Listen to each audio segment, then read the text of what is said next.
Welcome back to another Gamer Spawn Battlefield 3 trailer analysis. In this video, we will be looking at the new Fault Line Series Episode 3, Get That Wire Cut trailer, released on March 30th at exactly 12 o'clock noon Greenwich Mean Time. As you may have already learned, there was a video leaked from GDC 2011 showing off a lot more of Battlefield 3, and this trailer covers some events seen in that video, so let's get started.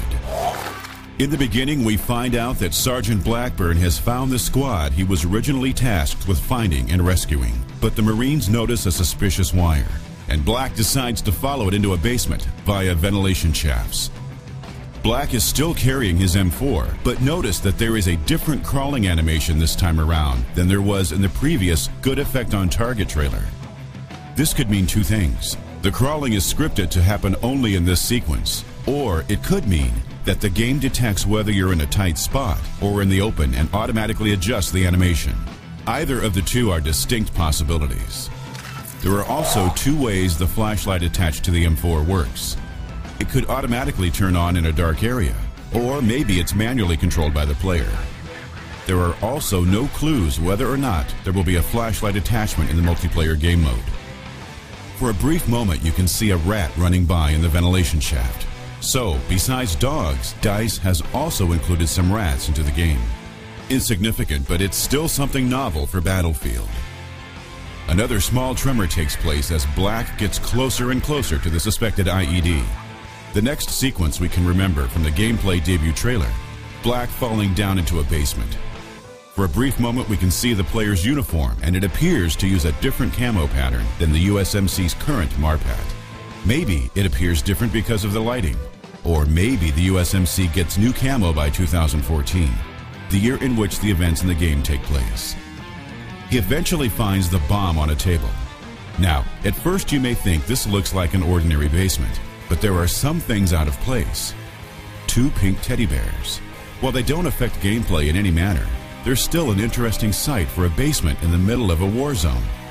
Or maybe they're filled with explosives. There are also some inconsistencies regarding the bomb. Wires are brightly colored and placed in a very visible manner. Even the untrained will somehow try to hide the wires. And notice that the player does not first clear the right side of the basement before he moves on to defuse the IED. The IED is set to be detonated via a cell phone and DVD players, presumed to be fail-safe triggers, and we even see gutted players on the shelves, which explains the errant circuit boards and what appears to be a power source. As Black tries to defuse the bomb, pulling out one of the wires, a light somewhere in the back flickers and shows the silhouette of a man on the wall. Black turns around and is met with a punch from a member of the PLR, in full uniform with elbow pads, knee pads, and knuckle guards. If this moment seems familiar, it's because you've seen it in the gameplay debut trailer. What you haven't seen is the hand-to-hand combat that follows. What we see is PC footage once again, as the HUD prompts the player to press the right and left mouse buttons to fight the assailant. The video cuts, as the fight is probably a bit longer than what is shown in the video. After defeating the attacker, Black pulls out the other cable at the last moment. For a brief moment, you can also see racks of artillery shells. The video cuts again, skipping to the part where Black emerges from the basement and joins the assault on a walkway. The HUD tells us that the objective is to clear the LZ, so the area around the walkway is probably where more Marines are supposed to land. As the Marines charge the walkway, two little birds execute a strafing run. This sequence was also shown in the gameplay debut trailer. We get another taste of the game's destruction as Black shoots at an enemy taking cover behind the walkway's corrugated steel fence. Two pieces of that fence are knocked down when impacted. Moments later, Black is ordered up the walkway and tasked with manning an M240 machine gun, as seen in previous trailers, equipped with a holographic sight. The player opens fire on the advancing enemy, and we can see one of the features that is presumably included in the multiplayer: deployable weapon bipods. The player goes prone, deploys the bipods, and continues firing. This is a first in the Battlefield franchise, and indeed a rare sight in first-person shooter games. Very few games having such a feature, such as Call of Duty World at War, or the upcoming Red Orchestra 2, Heroes of Stalingrad.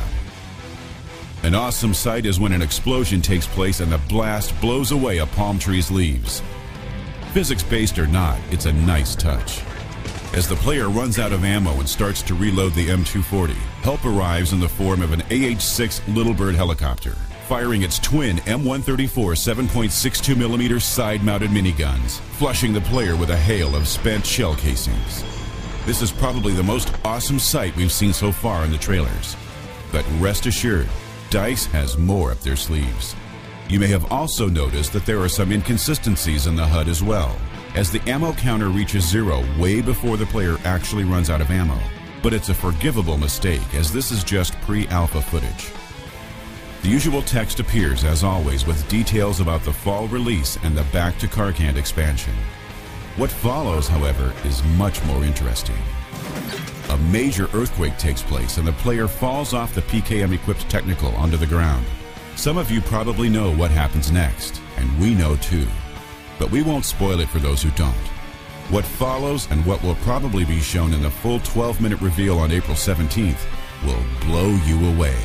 Of that you can rest assured, so stay tuned. We'd also like to thank Off-Duty Gamers for their contribution, and if you wish to read the military approach on things, make sure to also check out their analysis on www.offdutygamers.com.